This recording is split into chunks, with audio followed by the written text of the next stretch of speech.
किताब मुकद्दस में से सैमुअल की पहली किताब के 19वें बाब की तिलावत।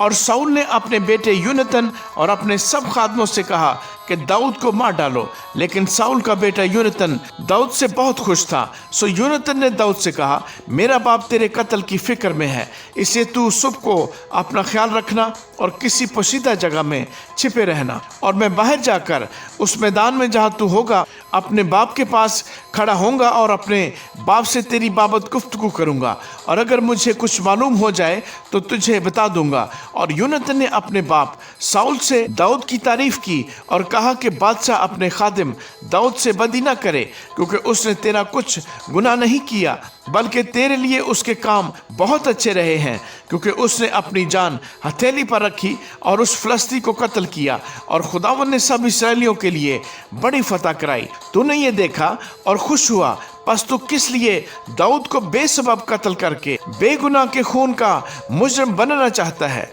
और शाऊल ने यूनतन की बात सुनी, और शाऊल ने कसम खाकर कहा कि खुदावंद की हयात की कसम है, वो मारा नहीं जाएगा। और यूनतन ने दाऊद को बुलाया और उसने वो सब बातें उसको बताईं, और यूनतन दाऊद को शाऊल के पास लाया और वो पहले की तरह उसके पास रहने लगा।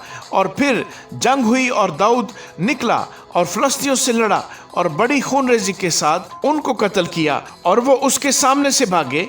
और खुदावंद की तरफ से एक बुरी रूह शाऊल पर जब वो अपने घर में अपना भाला अपने हाथ में लिए बैठा था चढ़ी, और दाऊद हाथ से बजा रहा था। और शाऊल ने चाहा कि दाऊद को दीवार के साथ भाले से छेद दे, पर वो शाऊल के आगे से हट गया और भाला दीवार में जा घुसा, और दाऊद भागा और उस रात बच गया। और शाऊल ने दाऊद के घर पर कासिद भेजे कि उसकी ताक में रहें और सुबह को उसे मार डालें। सो दाऊद की बीवी मीकल ने उससे कहा, अगर आज की रात तू अपनी जान ना बचाए तो कल मारा जाएगा। और मीकल ने दाऊद को खिड़की से उतार दिया। सो वो चल दिया और भागकर बच गया।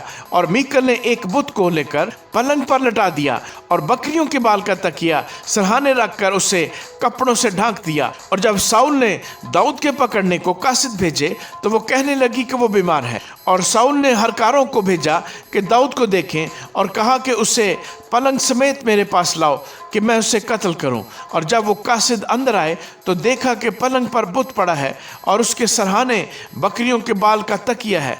तब शाऊल ने मीकल से कहा कि तूने मुझसे क्यों ऐसी दगा की और मेरे दुश्मन को ऐसा जाने दिया कि वो बच निकला। मीकल ने शाऊल को जवाब दिया कि वो मुझसे कहने लगा, मुझे जाने दे, मैं क्यों तुझे मार डालूं।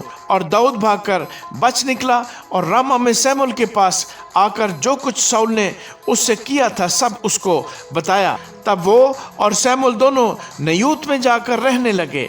और शाऊल को खबर मिली कि दाऊद रामा के बीच नयूत में है, और शाऊल ने दाऊद को पकड़ने को कासिद भेजे। और उन्होंने जो देखा कि नबियों का मजबा नबूवत कर रहा है और सैमुअल उनका पेशवा बना खड़ा है, तो खुदा की रूह शाऊल के कासिदों पर नाज़िल हुई और वो भी नबूवत करने लगे।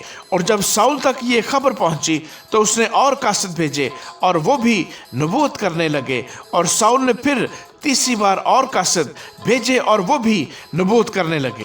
तब वो आप रामा को चला और उस बड़े कुएं पर जो सीको में है पहुंचकर पूछने लगा कि सैमुअल और दाऊद कहाँ हैं। और किसी ने कहा कि देख वो रामा के बीच नयूत में हैं। तब वो उधर रामा के नयूत की तरफ चला और खुदा की रूह उस पर भी नाज़िल हुई, और वो चलते चलते नबूवत करता हुआ रामा के नयूत में पहुंचा।